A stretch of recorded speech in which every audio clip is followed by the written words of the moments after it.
Hey, it's Dr. Bob coming to you here from the LaBrea Tar Pits in LaBrea, California. The LaBrea Tar Pits give us a really unique perspective because they give us a view on several different geological events that are going on, and they all relate to the flood and the events and the conditions that happened afterwards. First off, we start with the fact that there's all this tar coming up out of the ground. So we know that there has been the creation of these petroleum products. Petroleum products are unique because they contain porphyrins. Now, porphyrins exist in hemoglobin and in chlorophyll, and so we know they have a biological origin, and they are what is responsible for the petroleum formation. And in particular, they require these conditions to allow this biological material to turn into petroleum products. So whether it's coal or oil or tar in this case. And what those conditions are is it needs to be a rapid burial of a lot of biological material in an impervious base and then covered with sediments. And in spite of what many people have been told, they do not require a lot of heat. And in fact, if coal experiences a lot of heat, the porphyrins will break down. And so we know that most of this has not been exposed to great deals of heat.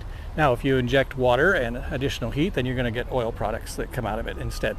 But what we have here is these petroleum products seeping up out of the ground. So we see that as a result of Noah's flood, we have all of this biological material, these huge forests and biological material that's then encapsulated in these sediment layers.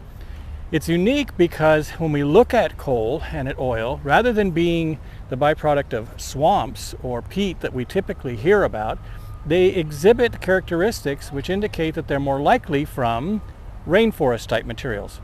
Now, we know in the Bible that it talks about that there was this great separation during the creation, that God separated the land from the waters. Okay, so we typically talk about it in terms of one large landmass, and that landmass being a very tropical type environment with a lot of opportunity for green materials, that produce chlorophyll, lots of plants and trees, grasses and things to grow. Now, that's important because currently, if we look at it, all the biological material that's on the earth right now, the estimates are that if it were converted to petroleum products, it would only account for about 30% of the coal and petroleum products that we find on the earth today. So there's not enough green material on the earth right now to generate all the petroleum products that we see.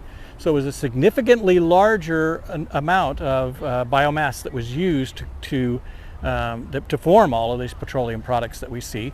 And of course, as the waters of the flood come over and strip all of these biological materials off of the planets and encapsulate them, we also know that that's not the result then of forests, because what we don't see in these petroleum beds are root systems.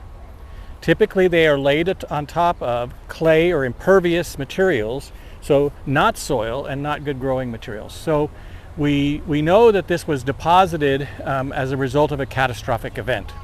So that's our first phase of LaBrea, is the formation of all these petroleum products.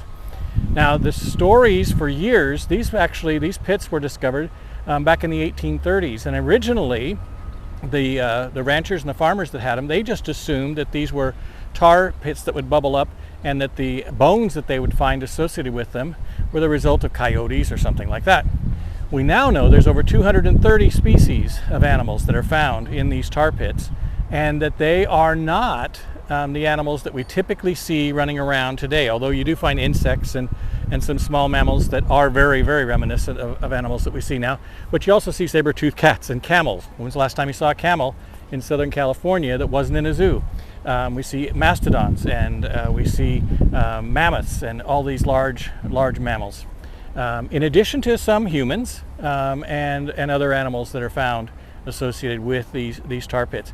But originally, the farmers and the ranchers that found them thought that they were just local animals.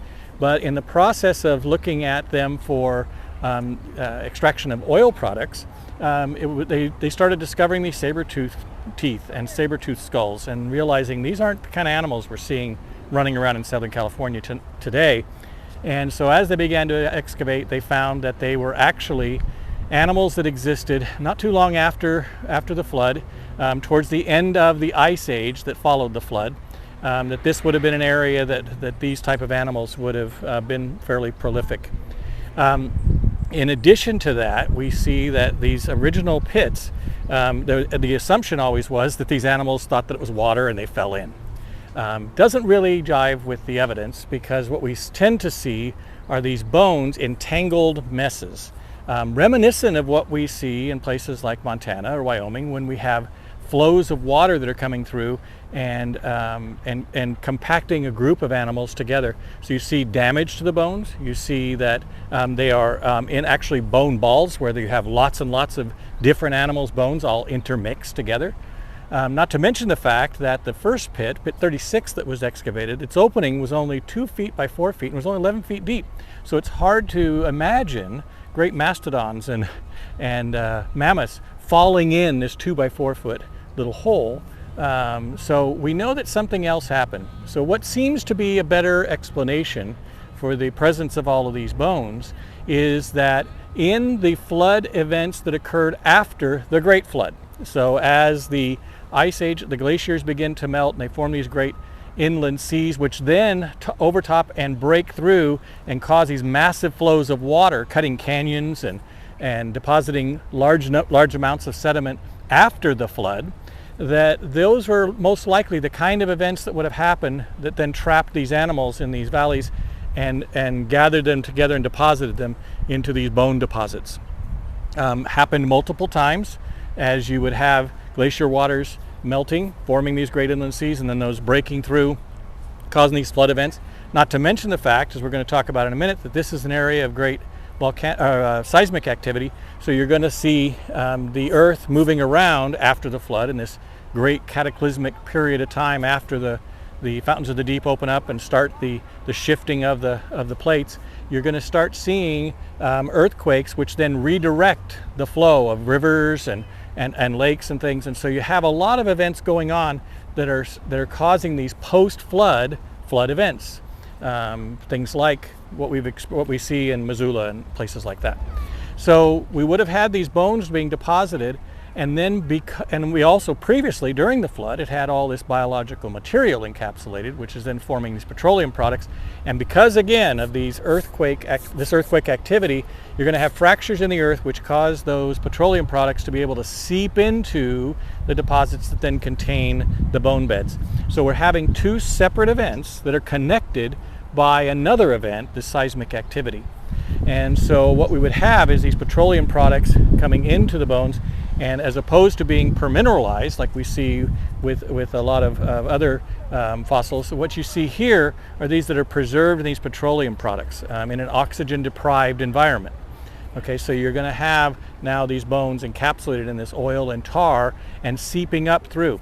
What many people don't realize is long before California was known for its beaches and its movies, it was known for oil. Oil was the real driving economic force in Southern California. And so there's a lot of oil under the ground, a lot of oil that sits off the coast. And it's all encapsulated in these layers of sediment built on top of these deposits, these impervious deposits of clay and things that then allow these biological materials to then become the petroleum products that we see today. So what you see here in LaBrea is a combination of a number of geological and biblical events coming together at once. You see the Great Flood, you see the fountains of the Great Deep opening and the lands beginning to shift, and you see the period after the flood when there's still great cataclysms in the world as a result of the earth trying to recover from this great trauma that was the flood. So when we look at this, instead of seeing animals slipping into the tar and everything else, just think about the fact that these are all byproducts of the biblical account and of the global flood. And so one more indication that it's okay to believe. So we're glad to have you with us again today, and glad to be able to share another example of these things that surround us, these events and these artifacts and these geological remnants that indicate to us that the events that were described in the Bible, that they actually happened, that they're true, and all things testify of Christ. See you next time.